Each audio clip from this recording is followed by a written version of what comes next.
Sejarah pasar di Tanjung Pinang. Okay, don't forget to subscribe and lonceng notifikasi. And don't forget to like and share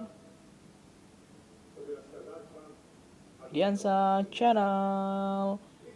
Salam kenal and nice to meet you. Jom. Halo, assalamualaikum warahmatullahi wabarakatuh. Selamat pagi, selamat datang di podcast pagi Vidyansa Channel. Nah, hari ini Vidya akan share tentang sejarah pasar yang ada di kota Tanjung Pinang, Kepulauan Riau. Pasar merupakan sebutan orang Tanjung Pinang untuk kawasan perdagangan yang terletak di Jalan Pos, Jalan Merdeka, Jalan Tuku Umar, Jalan Gambir, Jalan Temiang, dan sekitarnya. Dulu kawasan ini disebut kampung. Di dalam kawasan itu juga terdapat pasar khusus untuk perdagangan ikan, disebut pasar ikan, dan berbagai keperluan sehari-hari lainnya. Pasar ikan mula-mula dibangun pada 1950-an di Jalan Pasar Ikan, sekarang antara Hotel Tanjung Pinang dan Pertigaan Pantar 1. Ikan-ikan yang dijual di sini adalah hasil tangkapan nelayan kecil di sekitar Tanjung Pinang dan para tekong pemilik kapal-kapal ikan. Pada waktu itu, akses menuju pasar ikan hanya berupa lorong yang menyatu dengan jaringan lorong yang ada. Kemudian sekitar tahun 1965, setelah pembangunan Tugu Pensil dibangun sebuah pasar bertingkat. Arsiteknya Insinyur Nizar Nazir yang adalah juga arsitek Tugu Pensil. Orang menyebutnya sebagai pasar tingkat. Bangunan di lantai dasar dipakai sebagai tempat berjualan kelontong dan di lantai 2 untuk sayuran. Sekitar tahun 1970-an, bangunan pasar dirombak menjadi Hotel Tanjung Pinang. Bersamaan dengan pembangunan hotel tersebut, dibangun jalan yang kemudian disebut Jalan Pos. Hotel Tanjung Pinang merupakan hotel terbesar pada masa itu. Lokasi pasar kemudian dipindahkan ke Lorong Pisang. Kemudian dikenal sebagai Pasar Baru. Pasar ikan pun berpindah ke tempat yang baru ini, menempati bagian belakang pada tahun 1990-an. Lokasi pasar ikan dipindahkan agak ke belakang. Sejak zaman Belanda, sepanjang Jalan Merdeka sudah berderetan rumah ruko atau rumah toko. Umumnya berupa bangunan berlantai 2 dengan kaki 5 bertiang dan beratap. Lantai bawah dipergunakan sebagai toko atau tempat usaha dan lantai atas untuk tempat tinggal. Kawasannya sendiri semula merupakan pecinan, tempat tinggal orang-orang Cina. Disinilah pusat pemukiman dan aktivitas ekonomi Tanjung Pinang. Pada masa Belanda, komunitas Cina di Tanjung Pinang dipimpin oleh seorang kapitan yang ditunjuk oleh Belanda. Jalan Merdeka masuk dalam kawasan pasar dan dulu hanya disebut sebagai kampung. Selain orang Cina, di tempat tinggal ini juga tinggal orang Keling India beragama Islam. Pada masa itu jumlah mereka cukup banyak. Mereka pun membangun masjid, sekarang Masjid Raya Al-Hikmah. Orang Keling umumnya berjualan roti, kain, atau membuka kedai kopi. Salah satu kedai kopi yang terkenal di Jalan Merdeka yaitu kedai kopi Teh Kamu. Takuti Kamu milik Muhammad Kamu. Selain menyediakan kopi khas, ia juga menjual makanan roti prata dan asma rojak. Kedai kopi ini buka pada tahun 1952. Nama kedai berubah pada tahun 1969 menjadi kedai kopi pagi sore.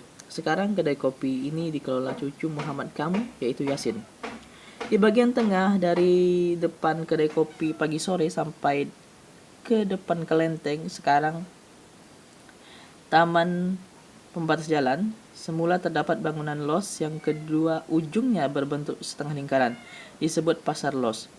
Di bagian yang beratap setengah lingkaran terdapat penjualan makanan dan minuman seperti es kapal, es tapai, es cendol, dan es gunung. Makanan yang terkenal adalah mie rebus atau mie lendir Pak Salon. Mie rebusnya istimewa dengan campuran tahu goreng dipotong kecil, tauge, dan sop dan bawang goreng. Lalu disiramkan kuah kacangnya yang dimasak memakai tepung sagu dan tauco. Rasanya lemak, gurih, tidak manis seperti mie rebus sekarang ini. Sedangkan di bagian memanjangnya dipakai untuk berjualan berbagai macam barang seperti pakaian dan kain. Beberapa kedai kopi yang buka di Jalan Merdeka pada tahun 1960-an lain kedai kopi Sukaria, sekarang pindah ke Jalan Bintan, kedai kopi Ria. Di kedai kopi ini makanan yang terkenal adalah lontong sayur Pak Jakim, sate Madura Pak Kasan, dan gado-gado Betawi. Kopi di kedai kopi ini dulu terdapat dan terkenal kelezatannya. Selain itu masih ada kedai kopi Sukarama yang terkenal dengan nama Ramesnya.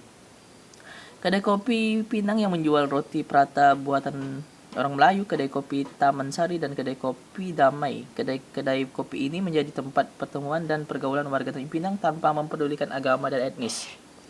Kedai kopi ini biasa mulai ramai pada pukul 9 pagi. Penjual kopi di Tanjung Pinang pada umumnya orang Cina yang menyajikan kopinya dalam cangkir-cangkir batu atau cangkir keramik. Menjelang siangnya biasanya kedai kopi mulai sepi. Beberapa kedai kopi juga menyajikan makanan untuk sarapan seperti roti prata, mie rebus, mie lendir, roti bakar, atau lontong sayur.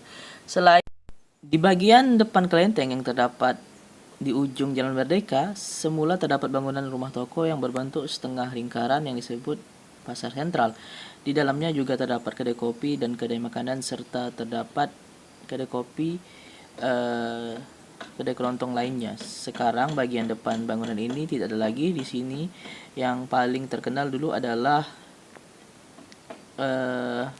es kapal atau es tapai yang kemudian dikenal sebagai es Apollo, kemudian pindah di samping Gereja Ayam, lalu pindah ke tanggal 30 dan kini di Jalan Basuki Rahmat. Di salah satu bangunan dulu terdapat Hotel Sudiri Mampir, sekarang toko Emporio Armani. Hotel kecil ini terdapat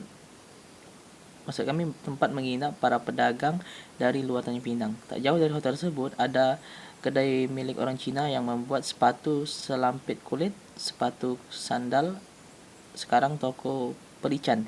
Kini sudah tidak lagi, beberapa toko di sebelahnya. Berseberangan terdapat dua toko yang